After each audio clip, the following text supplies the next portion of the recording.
ದಾಸರ ಜಯಂತಿಯನ್ನು ನಾವೆಲ್ಲರೂ ಕೂಡ ಸಂಭ್ರಮದಿಂದ ಆಚರಿಸುವಂಥ ಸಂದರ್ಭದಲ್ಲಿ ಶುಭಕಾಮನೆಗಳನ್ನು ಹೇಳ್ತಾ ಈ ಕಾರ್ಯಕ್ರಮದಲ್ಲಿ ಉಪಸ್ಥಿರತಕ್ಕಂಥ ಎಲ್ಲ ಗಣ್ಯರೇ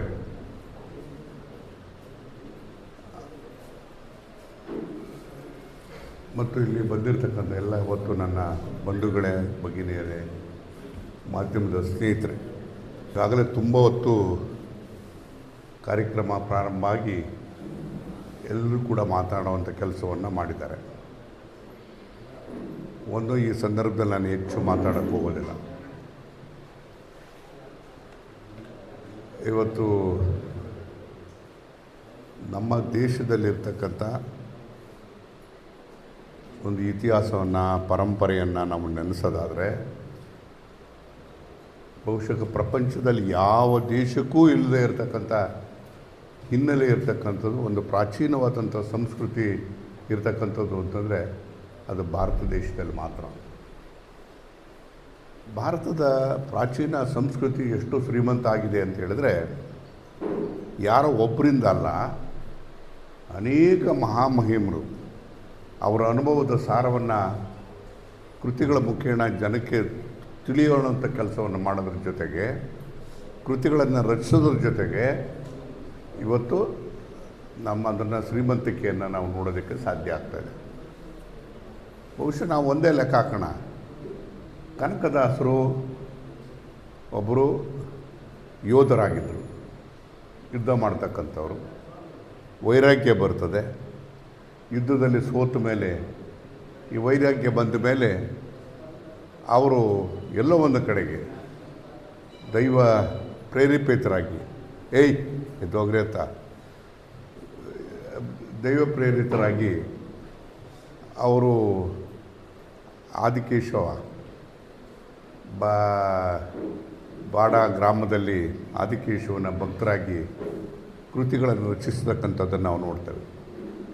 ಬಹುಶಃ ನಾವೆಲ್ಲರೂ ಕೂಡ ನಾವು ಒಂದು ಆಶ್ಚರ್ಯ, ಕನಕದಾಸ ಜಯಂತಿ ಮಾಡಬೇಕು ಅಂದರೆ ನಾವು ತಿಳ್ಕೊಂಡಿರೋದೇನಂದ್ರೆ ಅದು ಕುರುಬ ಜನಾಂಗಕ್ಕೆ ಮಾತ್ರ ಸೀಮಿತ ಆಗಿರ್ತಕ್ಕಂಥದ್ದು ಅಂತೇಳಿ. ಅಂದರೆ ಇಷ್ಟೊಂದು ಪ್ರಾಚೀನ ಸಂಸ್ಕೃತಿ ಇದ್ದಾಗಿ ಕೂಡ ನಮ್ಮ ಈ ಸಂಸ್ಕೃತಿಯನ್ನು ಶ್ರೀಮಂತಿಕೆಗೊಳಿಸ್ತಕ್ಕಂಥವ್ರು ಅವರಿಗೆ ಜಾತಿ ಪಟ್ಟ ಏರಬಾರ್ದು, ಜಾತಿ ಹೆಸರು ಕೂಡ ಇರಬಾರ್ದು, ಜಾತಿ ಮುಖೇನ ಗುರುಸಲೂಬಾರ್ದು. ಅವರಿಗೆ ನಾವು ಯಾರೂ ಕೂಡ ಮರದೇ ಇರತಕ್ಕಂಥ ರೀತಿಯಲ್ಲಿ ಅವರನ್ನು ಆರಾಧಿಸಬೇಕಾಗ್ತದೆ.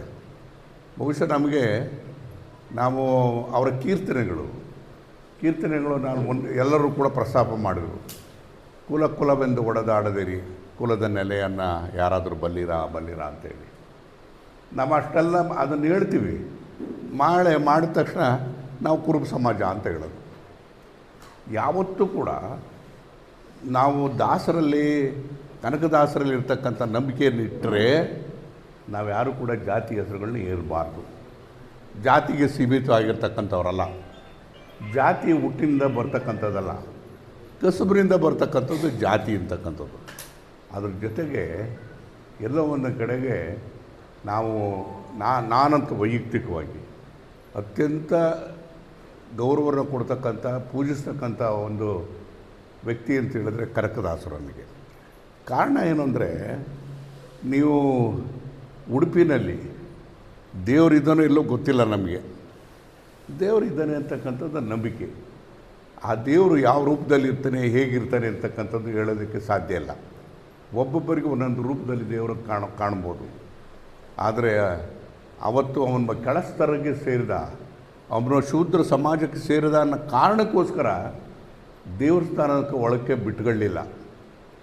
ಬಹುಶಃ ಇವತ್ತು ಕೂಡ ನಾವು ನೋಡಿ 500 ವರ್ಷ ಆದ ಮೇಲೆ ಕೂಡ ಇವತ್ತು ದೇವಸ್ಥಾನ ಕಟ್ಟಬೇಕಾದಾಗ ಒಂದು ಶಾಸ್ತ್ರೋಕ್ತವಾಗಿ ನಮ್ಮಲ್ಲಿ, ಅದರಲ್ಲೂ ಕೂಡ ವಿಶೇಷವಾಗಿ ಬ್ರಾಹ್ಮಣರೇ ಅವಲಂಬಿಸಿರ್ತಕ್ಕಂಥವ್ರು ದೇವಸ್ಥಾನಗಳು ಹೆಂಗೆ ಕಟ್ತಾರೆ ಅಂದರೆ ಪೂರ್ವ ದಿಕ್ಕಿಗೆ ಕಟ್ಟಿರ್ತಾರೆ, ಏನೇನೋ ಇರ್ತದೆ, ಅದಲ್ಲ ವಾಸ್ತು ಅವೆಲ್ಲ ಫಾಲೋ ಮಾಡಿರ್ತಾರೆ. ಆದರೆ ಅಲ್ಲಿ ವಿಚಿತ್ರ ಅಂತ ಹೇಳಿದ್ರೆ ದೇವಸ್ಥಾನ ಮುಖ ಇರ್ತಕ್ಕಂಥದ್ದು ಒಂದು ಕಡೆಗೆ, ಆ ದೇವ್ರ ಮುಖ ಇರ್ತಕ್ಕಂಥದ್ದು ಇನ್ನೊಂದು ಕಡೆಗೆ ಅಂತ ಅಂದಾಗ ಅದಕ್ಕೆ ಕಾರಣ ಅಂತ ಹೇಳಿದ್ರೆ ದೇವರು ಅಂತಕ್ಕಂಥವ್ರು ಇದ್ದಾರೆ ಅಂತಕ್ಕಂಥದ್ದನ್ನು ತೋರಿಸ್ಕೊಟ್ಟವರು ಬಹುಶಃ ಪ್ರಪಂಚದಲ್ಲಿ ಇವತ್ತು ಕನಕದಾಸರ ಮಾತ್ರ. ಅಂದರೆ ಅವ್ರನ್ನ ಕನಕದಾಸರನ್ನ ದೇವ್ರನ್ನೇ ತನ್ನ ಕಡೆಗೆ ಸೆಳಿಬೇಕು ಅಂತಂದರೆ ಅವರೆಂಥ ವ್ಯಕ್ತಿತ್ವ ಇರ್ಬೋದು. ಅವರೊಬ್ಬರು ಒಂದು ರೂಪದಲ್ಲಿ ದೇವ್ರ ಸಮಾನ, ದೈವ ಸಂಭೂತವಾಗಿರ್ತಕ್ಕಂಥವ್ರು. ಅವರು ಮನುಷ್ಯರೇ, ಅವ್ರು ಯಾರೂ ಕೂಡ ಬದುಕಿಲ್ಲ. ಆದರೆ ಎಲ್ಲ ಒಂದು ಕಡೆಗೆ ಅಂಥ ದೈವ ಸಂಭೂತರಾಗಿರ್ತಕ್ಕಂಥ ಜನರು ಇವತ್ತು ನಮ್ಮಲ್ಲಿ ನಮ್ಮ ದೇಶದಲ್ಲಿ ನಾವು ನೋಡೋದಕ್ಕೆ ಸಾಧ್ಯವನಃ ಬೇರೆ ಯಾವ ದೇಶದಲ್ಲೂ ಕೂಡ ನೋಡೋಕ್ಕೆ ಸಾಧ್ಯ ಇಲ್ಲ. ಅಂಥ ಕನಕದಾಸರ ಜಯಂತಿಯನ್ನು ನಾವು ಅತ್ಯಂತ ಸಂಭ್ರಮದಿಂದ ಆಚರಿಸಬೇಕಾದಾಗ ನಾನು ಒಂದೇ ಮನವಿ ಮಾಡ್ತಕ್ಕಂಥದ್ದು, ಈ ಬೆಳಿಗ್ಗೆ ಎದ್ದ ತಕ್ಷಣ ಈ ನಮಗೇನಾಗ್ಬಿಟ್ಟಿದೆ ಅಂತಂದರೆ, ಈ ಏನಾರ ಒಂದು ಕಾರ್ಯಕ್ರಮ ಮಾಡಬೇಕು ಗಣಪತಿಯದು ಅಂತಂದರೆ ಆ ಡಿ ಜೆ ಕೊಡಿಸಿ ಅಂತ ಬರ್ತಾರೆ ಜನ. ಅವರು ಒಂದೇ ಕೇಳೋದು, ಡಿ ಜೆ ಕೊಡಿಸಿ. ಆಯಿತು, ಡಿ ಜೆ ಕೊಡಿಸಿದ್ರೆ ಏನು ಮಾಡ್ತಾರೆ ಅಂತ ನೋಡಿದ್ರೆ ಯಾರ ಮೈ ಮೇಲೂ ಕೂಡ ಎಲ್ಲರಿಗೂ ದೇವರು ಬಂದುಬಿಟ್ಟಿರ್ತದೆ. ಇದನ್ನು ನಾನು ಹೇಳ್ತೀನಿ, ಅಂಥ ಸಂದರ್ಭದಲ್ಲೂ ಕೂಡ ಇವತ್ತು ಕನಕದಾಸರ ಗೀತೆಗಳನ್ನು ನಾವು ಯಾಕೆ ಪ್ರಚಾರ ಮಾಡಬಾರ್ದು? ಆ ಗೀತೆಗಳನ್ನು ಯಾಕೆ ನಾವು ಕ್ಯಾಸೆಟ್ಗಳು ಮಾಡಬಾರ್ದು? ಇವತ್ತಾಯಿತು, ಈಗ ನನಗೆ ನಟರಾಜ್ಗೊಂದು ಜವಾಬ್ದಾರಿ ವಹಿಸಲ್ಲ. ನಟರಾಜ್ ಸ್ವಲ್ಪ ದುಡ್ಡು ಕಾಸು ಇದೆ ಅಂತ ಏನಾದರೂ ಮಾಡಿ ಆ ಕ್ಯಾಸೆಟ್ಗಳನ್ನ ಮಾಡಿ ಹಂಚುವಂಥ ಕೆಲಸವನ್ನು ನೀವು ಮಾಡಬೇಕು. ಮುಂದಿನ ವರ್ಷಕ್ಕೆ ನಾನು ಕನಕದಾಸ ಜಯಂತಿ ದಿವಸ ಎಲ್ಲರಿಗೂ ಕೂಡ ಕ್ಯಾಸೆಟನ್ನು ಕೊಡುವಂಥ ಕೆಲಸ ಮಾಡಬೇಕು. ಅದನ್ನು ಎಲ್ಲರೂ ಕೂಡ ಒಂದಲ್ಲ ಒಂದು ರೀತಿಯಲ್ಲಿ ಕೇಳ್ತಾ ನಮ್ಮನ್ನು ನಾವೇ ಪರಿವರ್ತನೆ ಆಗೋದಕ್ಕೆ ಸಾಧ್ಯತೆ ಇದೆ. ಆ ರೀತಿಯಾದಂಥ ಕೆಲಸವನ್ನು ಮಾಡಿ ಇವತ್ತು ಕನಕದಾಸರನ್ನ ನೆನೆಸುವಂಥ ರೀತಿಯಲ್ಲಿ ನಾವು ಮಾಡಬೇಕೆ ವಿನಃ ಬಹುಶಃ ಅದು ನಮ್ಮ ಸಮಾಜ ಅದು ಇದು ಅಂತೇಳಿ ಹೇಳ್ಕೊಳ್ಳೋದಾಗ ಅರ್ಥ ಇಲ್ಲ. ಬಹುಶಃ ನಾವು ಹೇಳ್ತೀನಿ, ಅದೆಲ್ಲ ಕಸುಬಿನಿಂದ ಬಂದಿರತಕ್ಕಂಥದ್ದು ಜಾತಿ ಅಂತಕ್ಕಂಥದ್ದು. ಆದರೆ ಆ ಜಾತಿಯಲ್ಲಿ ಹುಟ್ಟಿದಾಗೂ ಕೂಡ ಆದರೆ ಅವ್ರಿಗೆ ಹೆಂಗೆ ಬಂತು ವಿದ್ವತ್ತು? ವಿದ್ಯಾವಂತನಲ್ಲ, ಒಬ್ಬ ಯೋಧನಾಗಿದ್ದನೂ ಈ ಮಟ್ಟಕ್ಕೆ ಅವರ ರಚಿಸಿದಂಥದ್ದು. ನಾನು ಸುಮಾರು ಒಂದು 10 ಸರಿ ಹೋಗಿರಬೇಕು. ನಾನು ಅಲ್ಲಿ ದೇವಸ್ಥಾನ, ಆದಿಕೇಶವನ ದೇವಸ್ಥಾನದ ಪಕ್ಕದಲ್ಲಿ ಒಂದು ಕಂಬ ಇದೆ. ಕಂಬದ ಕೆಳಗೆ ಕೂತ್ಕೊಂಡು ಬರಿತಾ ಇರ್ತಾರೆ ಅದನ್ನು. ಈಗ ನಾವು ಹೇಳಿದ್ವಲ್ಲ, ಅವ್ರ ರಚಿಸಿದಂಥ ಕೃತಿಗಳೆಲ್ಲರೂ ಕೂಡ ಅಲ್ಲಿದ್ದಾವೆ. ಆದರೆ ಎಲ್ಲೋ ಒಂದು ಕಡೆಗೆ ಅವನು ಉಳಿಸ್ಕೊಳ್ಳೋಂಥ ಕೆಲಸ ಮಾಡಿದ್ದೀವಿ ನಾವು. ಅದೇನಾದರೂ ಹಾಳಾಗೋಗಿದ್ರೆ ನಾವು ಯಾರನ್ನು ನೆನೆಸ್ತಿತ್ತು? ಅದೆಲ್ಲ ಉಳಿಸೋವಂಥ ಕೆಲಸವನ್ನು ಮಾಡಬೇಕಾದಾಗ ನೀವೇನು ಮಾಡಬೇಕು ಅಂದರೆ ಉಳಿಸೋದ್ರ ಜೊತೆಗೆ ಬೆಳೆಸೋ ಕೆಲಸ ಮಾಡಬೇಕಾಗ್ತದೆ. ಆ ಬೆಳೆಸೋ ಕೆಲಸ ಮಾಡಬೇಕಾದಾಗ ಕ್ಯಾಸೆಟ್ಗಳ ಮಾಡಿ ನಾವು ಹಂಚುವಂಥ ಕೆಲಸವನ್ನು ಮಾಡೋಣ. ನಾನು ಕೂಡ ಜೊತೆ ಆಗ್ತೀನಿ. ಆಗ ನಮ್ಮ ಸಮಾಜದಲ್ಲಿ ಇವತ್ತು ಪರಿವರ್ತನೆ ತರೋದಕ್ಕೆ ಸಾಧ್ಯ ಆಗ್ತದೆ. ಬಹುಶಃ ಜಾತಿ ಅಂತಕ್ಕಂಥದ್ದು ಒಂದು ಭ್ರಮೆ. ಜಾತಿ ಅಂತಕ್ಕಂಥದ್ದನ್ನು ಮರೆಯುವಂಥ ಕೆಲಸವನ್ನು ಮಾಡೋಣ. ಕಸುಬಿನಿಂದ ಬಂದಿರತಕ್ಕಂಥದ್ದು ಜಾತಿ ಅಂತಕ್ಕಂಥದ್ದು. ಇವತ್ತು ಜಾತಿಯನ್ನು ಮರೆತು ನಾವು ಅವರ ಶ್ರೀಮಂತಿಕೆಯನ್ನು, ಆ ದೈವತ್ವವನ್ನು ನಾವು ಅದನ್ನು ಅರ್ಥ ಮಾಡ್ಕೊಳ್ಳೋಂತಕ್ಕಂಥ ಕೆಲಸವನ್ನು ಮಾಡೋಣ ಅಂತಕ್ಕಂಥ ಮಾತನ್ನು ಹೇಳೋದ್ರ ಜೊತೆಗೆ ಬಹುಶಃ ಕರ್ನಾಟಕದಲ್ಲಿ ನಾವು ಆಚರಿಸ್ತಾ ಇರ್ತಕ್ಕಂಥ ವಾಲ್ಮೀಕಿ ಜಯಂತಿ ಮಾಡ್ತೀವಿ, ಕನಕ ಜಯಂತಿ ಮಾಡ್ತೀವಿ. ಯಾವ ಜಯಂತಿಗಳು ಮಾಡ್ತಾ ಇಲ್ಲ, ಎಲ್ಲ ಜಯಂತಿಗಳು ಮಾಡ್ತೀವಿ. ಅಂದರೆ ಕರ್ನಾಟಕದಲ್ಲಿ ಇರ್ತಕ್ಕಂಥ ಹುಟ್ಟಿ ಬಂದಂಥವ್ರು ಕನಕದಾಸರಂಥವ್ರು ನೂರಾರು ಜನರಿದ್ದಾರೆ. ಅವ್ರು ನೆನೆಸೋದು ಮುಖ್ಯಣ ಸಮಾಜದಲ್ಲಿ ಪರಿವರ್ತನೆ ಆಗಲಿ ಅಂತಕ್ಕಂಥ ಉದ್ದೇಶ. ಅದು ಸರ್ಕಾರದ ಕೆಲಸ ಆಗಿರಲಿಲ್ಲ. ಆದರೂ ಕೂಡ ಸರ್ಕಾರಗಳು ಯಾಕೆ ಅದನ್ನು ರಜವನ್ನು ಘೋಷಣೆ ಮಾಡ್ತಕ್ಕಂಥದ್ದು, ಅವತ್ತು ಆ ದಿನವನ್ನು ಮೀಸಲಾಗಿಡ್ತಕ್ಕಂಥದ್ದು? ಅಂದರೆ ಮೀಸಲಾಗಿಡ್ತಕ್ಕಂಥದ್ದು ಅಂತ ಹೇಳಿದ್ರೆ ರಜೆ ಇದೆ ಅಂಥೇಳಿ ನಾವು ಮಜಾ ಮಾಡೋಕ್ಕಲ್ಲ ಇರೋದು. ಅದನ್ನು ಅವರ ಮಹಿಮರನ್ನ ನೆನೆಸುವಂಥ ಕೆಲಸವನ್ನು, ಫಂಕ್ಷನ್ಗಳನ್ನ ಮಾಡಬೇಕು, ಆರ್ಗನೈಸ್ ಮಾಡಬೇಕು, ಜನಗಳ ಮನಸ್ಸನ್ನು ಪರಿವರ್ತನೆ ಮಾಡಬೇಕು ಅಂತಕ್ಕಂಥ ಉದ್ದೇಶದಿಂದ ಮಾಡಿದ್ದು. ಆದರೆ ಇವತ್ತೇನಾಗ್ಬಿಟ್ಟಿದೆ ಅಂದರೆ, ಇವತ್ತು ರಜೆ ಬಂತು ಅಂತಂದರೆ ಇನ್ನೆಲ್ಲ ಹೊರಟೋಗೋದು, ಏನೋ ಮಾಡೋದು, ಅದು ಕೆಲಸ ಮಾಡ್ತಕ್ಕಂಥದ್ದಲ್ಲ. ಆ ಲೋಪಗಳಾಗ್ತಾ ಇರ್ತಕ್ಕಂಥದ್ದು. ನಾವೆಲ್ಲ ಒಂದು ಮೂಲ ಉದ್ದೇಶ, ಈ ಜಯಂತಿಗಳ ಮಾಡ್ತಕ್ಕಂಥ ಮೂಲ ಉದ್ದೇಶ ಏನು ಅಂತಕ್ಕಂಥದ್ದು ನಾವು ಇನ್ನೂ ಅರ್ಥ ಮಾಡ್ಕೊಂಡಿಲ್ಲ ಅಂತ ಹೇಳಿದ್ರೆ, ಇದು ಸರ್ಕಾರದ ಒಂದು ಕಾರ್ಯಕ್ರಮ. ಸರ್ಕಾರಿ ಕಾರ್ಯಕ್ರಮ ಅಂತ ಹೇಳಿದ್ರೆ ಅವ್ರ ಹೆಸರಿನಲ್ಲಿ ಅನೇಕ ಕಾರ್ಯಕ್ರಮಗಳನ್ನ ರೂಪಿಸುವಂಥ ಕೆಲಸವನ್ನು ಮಾಡಿ ಜನಗಳಿಗೆ ಹೇಳ್ತಕ್ಕಂಥ ಕೆಲಸವನ್ನು ಮಾಡಬೇಕಾಗಿರ್ತಕ್ಕಂಥದ್ದು. ರಜೆ ಹಾಕಿ ಮನೆಗೆ ಹೋಗ್ತಕ್ಕಂಥದ್ದಲ್ಲ. ದಯಮಾಡಿ ಇನ್ನು ಮೇಲೆ ನಾನು ಇಂಥ ಕಾರ್ಯಕ್ರಮಗಳನ್ನ ಮಾಡಬೇಕಾದಾಗ ಪೂರ್ವವಾಗಿ ಮಾಡ್ತಕ್ಕಂಥ ಕಾರ್ಯಕ್ರಮಕ್ಕೂ ಕೂಡ ನಾನು ಬರ್ತೇನೆ. ಬಂದ ಸಂದರ್ಭದಲ್ಲಿ ಇವತ್ತು ನಾವು ಎಲ್ಲ ಅಧಿಕಾರಿಗಳು ಕೂಡ ಇರಬೇಕಾಗ್ತದೆ. ಆಮೇಲೆ ಆಚರಣೆ ಮಾಡುವಂಥ ಸಂದರ್ಭದಲ್ಲೂ ಕೂಡ ಎಲ್ಲರೂ ಕೂಡ ಇರಬೇಕಾಗ್ತದೆ.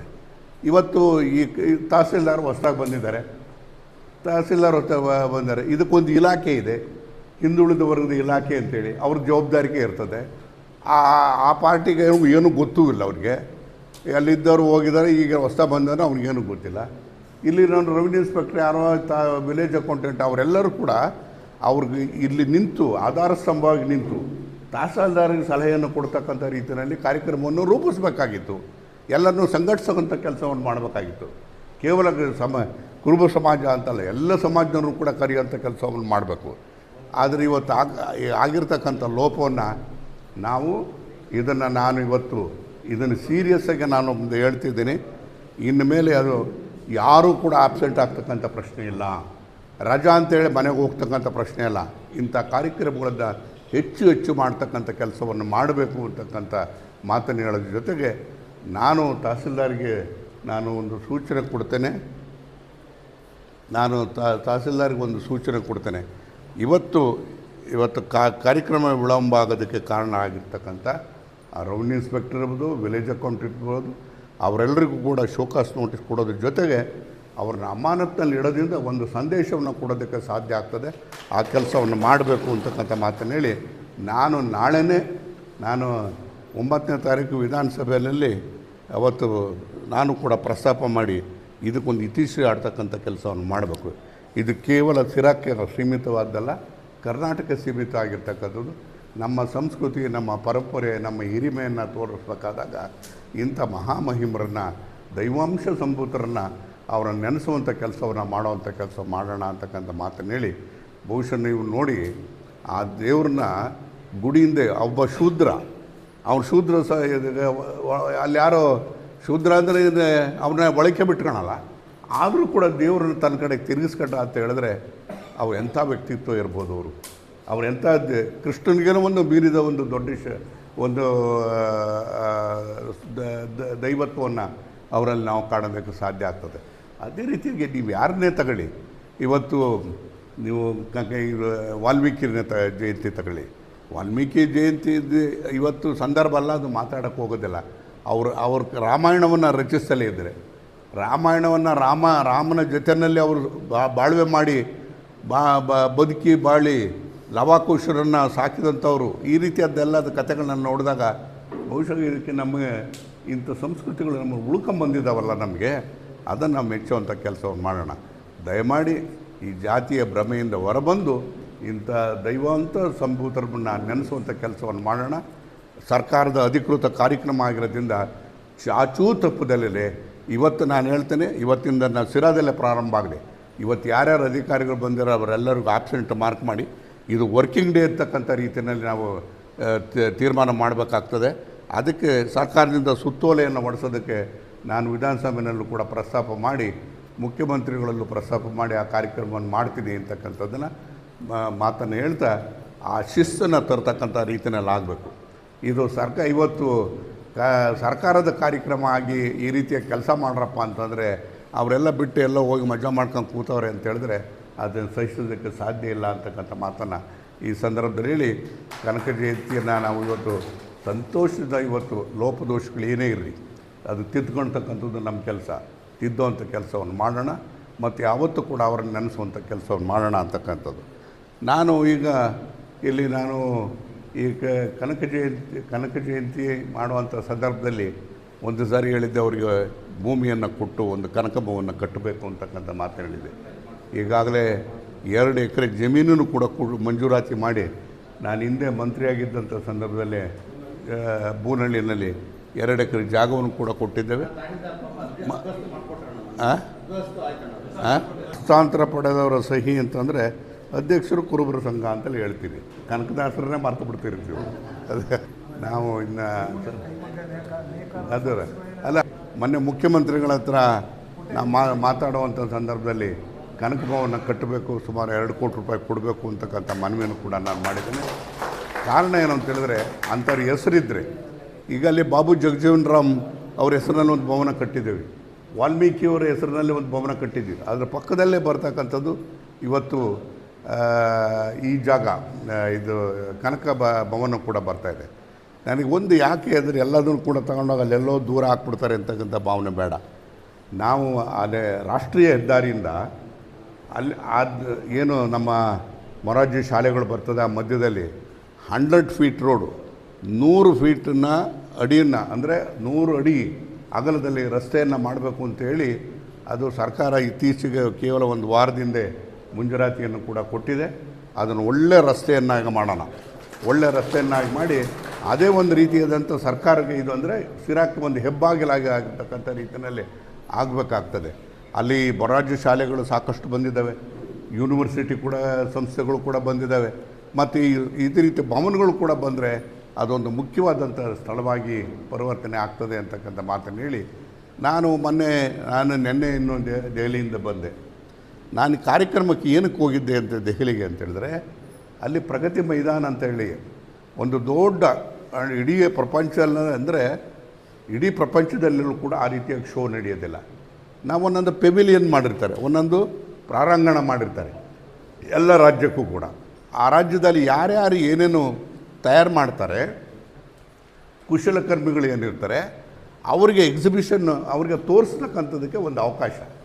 ನಾನು ಹೋದ ವರ್ಷ ಮಾಡಿದ್ದಾಗ ನಾನು ಅವರ ಅಧಿಕಾರಿಗಳಿಗೆಲ್ಲ ಸ್ಟ್ರಿಕ್ಟಾಗಿ ಹೇಳಿದ್ದೆ, ಮುಂದೆ ರೀತಿಯಲ್ಲಿ ಈ ರೀತಿಯ ಕುಶಲ ಕೈಗಾರಿಕೆಯನ್ನು ಪ್ರೋತ್ಸಾಹ ಮಾಡೋದಕ್ಕೆ ಅವರಿಗೆ ಹೆಚ್ಚು ಅವಕಾಶಗಳನ್ನ ಕೊಡಬೇಕು. ಅದಕ್ಕೆ ಸರ್ಕಾರದ ನಿಗಮಗಳು ಇವತ್ತು ಮುಂದೆ ಬರಬೇಕು ಅಂಥೇಳಿ ತೀರ್ಮಾನ ಮಾಡಿ ಉದ್ಘಾಟನೆಗೆ ನಾನೇ ಹೋಗಿದ್ದೆ. ಈ ಸರಿ ಉದ್ಘಾಟನೆಗೆ ಹೋದಾಗ ನಿಜವಾಗ್ಲೂ ಕೂಡ ಭಾಳ ಸಂತೋಷ ಆಯಿತು. ಸುಮಾರು 100 ಸಂಸ್ಥೆಗಳವರೆಲ್ಲ ಬಂದಿದ್ದರು ಅಂತ ಕಾಣ್ತದೆ. ಅದರಲ್ಲಿ ಇವನು ಜೀನಿನೂ ಒಬ್ಬ. ಜೀನಿ ಅವ ಬಂದಿರಲಿಲ್ಲ ಅವತ್ತು, ತಡವಾಗೇನೋ ಬರ್ತಾನೆ ಅಂತೇಳಿ ಹೇಳಿದ್ರೆ ಜೀನಿನೂ ಕೂಡ ಆಗಿತ್ತು. ಅವಲ್ಲಿ ನಾನು ನೋಡಿದೆ, ನಾನು ನಮ್ಮ ಅಧಿಕಾರಿಗಳೆಲ್ಲ ಹೋಗಿ ನಾವು ನೋಡಿದ್ರೆ ಒಂದೊಂದು ಸೀರೆ ಎಷ್ಟು ಬೆಲೆ ಇರ್ಬೋದು ಹೇಳಿ. ನಾನಂತೂ ಹೆಂಗಸ್ರನ್ನ ಕರ್ಕೊಂಡೋಗಿ ಎಂದು ಸೀರೆ ಕುಡಿಸ್ತಾನಲ್ಲ, ನಟರಾಜ್ ಮಾಡ್ಯವನ ಆ ಕೆಲಸನ. ನೀನು ಹೇಳಪ್ಪ ಎಷ್ಟಾಗ್ಬೋದು ಸೀರೆ ಬೆಲೆ? 2.5 ಲಕ್ಷ 3 ಲಕ್ಷ, 2.5 ಲಕ್ಷ 3 ಲಕ್ಷ ಕೈ ಕಸೂತಿನಲ್ಲಿ ಮಾಡಿರ್ತಕ್ಕಂಥವ್ರು. ಆವಾಗ ಒಬ್ಬ ಒಂದು ಸೀರೆ ತೋರಿಸ್ತಾ, ಸರ್ ಇದು 3 ಲಕ್ಷ ರೂಪಾಯಿ ಆಗ್ತದೆ, ನೀವು ದಯವಿಟ್ಟು ತಗೊಳ್ಳಿ ಸರ್ ಅಂದರೆ. ನಾನು ಉದ್ಘಾಟನೆ ಮಾಡೋಕ್ಕೆ ಹೋಗಿದ್ದೀನಿ, ಪುಕ್ಸಟ್ಟೆ ಕೊಟ್ಟರು ತಗೋತೀನಪ್ಪ, ಅದು ಬಿಟ್ಬಿಟ್ರೆ ನಾನು ದುಡ್ಡು ಕೊಡೋದ್ರೆ ಕಷ್ಟ ಆಗ್ತದೆ, ನನ್ನ ಹತ್ರ ಅಷ್ಟ ದುಡ್ಡಿಲ್ಲ ಅಂತಂದೆ. ಆಗ ಅವ್ನು ಹೇಳಿದೆ, ಸರ್ ನನ್ನ ಹೆಂಡ್ತಿ ಕರ್ಕೊಂಬತ್ತೀನಿ ತಮಾಷೆಗೆ ಅಂತ ಹೇಳಿದೆ. ಅವ್ರು ಒಪ್ಪಿದ್ರೆ ತಗೊಳ್ಳೋಣ ಸೀರೆನೇ, ಅವಳು ತಾನೇ ಉಡೋದು, ನಾನು ಉಡಲ್ವಲ್ಲ ಅಂದೆ. ಆವಾಗ ನೀವು ನಿಮ್ಮ ಹೆಂಡ್ತಿ ಕರ್ಕೊಂಬರೋದ್ರೊಳಗೆ ಇದಿರಲ್ಲ, ಸೀರೆ ಸೇಲಾಗಿ ಹೋಗಿರುತ್ತೆ ಸರ್ ಅಂತಂದು. ಬಹುಶಃ ಆ ಕೈ ಕಸೂತಿ ಮಾಡಿದ್ನಲ್ಲ ಆ ಕೆಲಸವನ್ನು ನಾನು ಎಲ್ಲೂ ಕೂಡ ಆ ರೀತಿಯಾದಂಥ ಕುಶಲತೆನ ನಾನು ನೋಡೋದಕ್ಕೆ ಸಾಧ್ಯ ಆಗಲಿಲ್ಲ. ಅಂಥವ್ರು ಅದೇ ರೀತಿಯಾಗಿ ನೇಯ್ಗೆಯವ್ರ ಬಗ್ಗೆ ಯಾರು ಹೆಸರು ಹೇಳ್ತಾರೋ ಬಿಡ್ತಾರೋ, ನಟರಾಜ್ ಅಂತೂ ಹೇಳ್ತಿರ್ತಾನೆ, ನಮ್ಮ ಮಗ್ಗುಗಳು ಹಾಳಾಗೋದು, ಅಲ್ಲಲ್ಲ. ಈಗೇನಾಗಿದೆ ಎಲ್ಲ ಕೇಳಿಲಿ, ಪವರ್ ಲೂಮ್ಗಳು ಬಂದಿರೋರು ಹೆಂಗೋ ಬದುಕ್ತಾ ಇದ್ದಾರೆ. ಕೈಮಗ್ಗದಲ್ಲಿ ಕಸೂತಿ ಕೆಲಸ ಮಾಡ್ತಕ್ಕಂಥ ಜನ ಇವತ್ತು ಅತ್ಯಂತ ಕಷ್ಟದಲ್ಲಿದ್ದಾರೆ. ಇದರ ಅನುಭವವನ್ನು ನಾನು ಯಾವ ರೀತಿಯಾಗಿ ಸರ್ಕಾರದಲ್ಲಿ ನಾನು ಅದನ್ನು ಹೇಳುವಂಥ ಕೆಲಸವನ್ನು ಮಾಡಿ ಅದಕ್ಕೆ ಹೆಚ್ಚು ಒತ್ತು ಕೊಡ್ತಕ್ಕಂಥ ಕೆಲಸವನ್ನು ಖಂಡಿತ ಮಾಡ್ತೇನೆ. ನಮ್ಮಲ್ಲಿ ಈ ಕೈಗಾರಿಕೆಗಳು, ಈ ರೀತಿ ಕುಶಲತೆ ಇರತಕ್ಕಂಥವ್ರು, ಅನುಭವ ಇರತಕ್ಕಂಥವ್ರು ಅದು ನಿರಂತರವಾಗಿ ಉಳಿಬೇಕಾಗತ್ತೆ, ಅವ್ರು ಬೆಳಿಬೇಕಾಗ್ತದೆ, ಅವ್ರು ಬದುಕುವಂಥ ಕೆಲಸವನ್ನು ಮಾಡಬೇಕಾಗ್ತದೆ. ಆ ಕೆಲಸವನ್ನು ಮಾಡೋದಕ್ಕೆ ಖಂಡಿತ ಪ್ರಯತ್ನ ಪಡ್ತೀನಿ. ನನಗೆ ಡೆಲ್ಲಿಗೆ ಹೋಗಿದ್ದು ಇದೊಂದು ದೊಡ್ಡ ಅನುಭವ ಆಗಿದೆ ಅಂತಕ್ಕಂಥ ಮಾತನ್ನು ಹೇಳಿ ನಾನು ಆಮೇಲೆ ಎಲ್ಲ ಸ್ಟಾಲ್ಗಳು ನೋಡಿಕೊಂಡು ನಾನು ಕೊನೆಗೆ ನಮ್ಮ ರೆಸಿಡೆಂಟ್ ಕಮಿಷನರು, ನಮ್ಮ ಅಧಿಕಾರಿಗಳೆಲ್ಲರೂ ಕೂಡ ಇನ್ನೊಂದು ಸರಿ ಹೋಗೊಂಡು ಬನ್ನಿ ಅಂತ ನೋಡೋಕ್ಕೆ ಹೋದರೆ ನಾವು ಹೋಗಿ ಒಂದು 2-3 ಗಂಟೆ ಒಳಗೆ ಆ ಸೀರೆನೇ ಇಲ್ಲ, ಅಲ್ಲೇ ಸೇಲಾಗಿ ಹೋಗಿದೆ. ಅಂದರೆ ನನಗನ್ನಿಸ್ತಾಯಿತ್ತು, ಬಹುಶಃ ಅಂಥ ಸೀರೆ ತಗೊಂಡು ಹೋಗ್ಬೇಕು ಅಂತಂದರೆ ಆಗಲಿಲ್ಲ ಅಂತ ಹೇಳಿದೆ. ಅವಾಗ ನಾನು ತಮಾಷೆ ಮಾಡ್ತಿದ್ದೆ, ಇಂಥ ಸೀರೆಗಳನ್ನೆಲ್ಲ ಅನುಭವಿಸ್ಬೇಕು ಅಂದರೆ ಮುಂದಿನ ಜನ್ಮದಲ್ಲಿ ನಾನು ಹೆಣ್ಣಾಗಿ ಹುಟ್ಟಾನ ಅಂತೇಳಿ ಯೋಚನೆ ಮಾಡ್ತಿದ್ದೆ.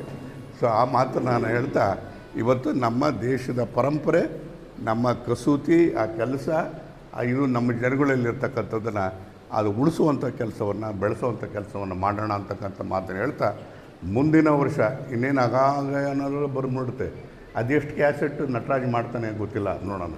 ಈ ಕನಕದಾಸರದ್ದು ಕ್ಯಾಸೆಟ್ಗಳನ್ನ ತುಮಕೂರಿನಲ್ಲಿ ಒಂದು ಕೇಂದ್ರ ಇದೆ, ಅವರ ರಾಜ್ಕುಮಾರ್ ಹಾಡಿರ್ತಕ್ಕಂಥ ಹಾಡುಗಳೆಲ್ಲ ಏನಿದ್ದಾವೆ ಅದನ್ನು ದೊಡ್ಡ ಕ್ಯಾಸೆಟ್ಗಳು ಮಾಡಿ ಎಲ್ಲ ಹಂಚತಕ್ಕಂಥ ಕೆಲಸವನ್ನು ಮಾಡಿ ಇವತ್ತು ಸಮಾಜವನ್ನು ಇರ್ತಕ್ಕಂಥ ಅಂಕು ಡೊಂಕುಗಳನ್ನು ತಿದ್ದುವಂಥ ಕೆಲಸವನ್ನು ನಾವು ಇದ್ರ ಮುಖೇನ ಪ್ರಾಮಾಣಿಕವಾಗಿ ಪ್ರಯತ್ನಿಸೋದನ ಅಂತಕ್ಕಂಥ ಮಾತನ್ನು ಹೇಳಿ ಮತ್ತೊಮ್ಮೆ ಶುಭವನ್ನು ಕೋರಿ ನಾನು ಮಾತನ್ನು ಮುಗಿಸ್ತೇನೆ. ನಮಸ್ಕಾರ.